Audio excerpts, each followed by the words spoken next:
పీతలకి మసాలా. ఉల్లిపాయ, పచ్చిమిరపకాయ, టమాటా, చెక్క, లవంగం, పచ్చి కొబ్బరి ఇవన్నీ గ్రైండ్ చేసుకున్న తర్వాత ముద్ద పెట్టుకొనేసి ఈ ఉల్లిపాయలు వాడనిచ్చి అవి పీతలు వేసేయాలి. దానిలో ఉప్పు, పసుపు, కారం, సఫిషియంట్ కారం. ఈ పచ్చిమిరకాయలు వేసున్నాం కాబట్టి కారం ఎక్కువ వేయకూడదు. కారం, ధనియాల పొడి వేసి కొంచెంసేపు బాగా ఈ మసాలా వేగాల. వేగిన తర్వాత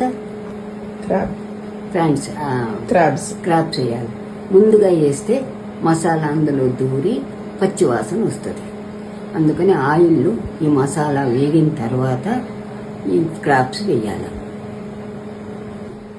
తర్వాత ఉడుకుతుంది, వాటర్ పోస్తాం కదా, అప్పుడు లోపలికి వెళ్తుంది. లోపలికి ఉడికిన తర్వాత మనకు కావాల్సిన ఉప్పు గిప్పు చూసుకొని వేసుకోవాలి అంతే. ఈ మసాలా మాత్రం ముందు బాగా నూనె పోసి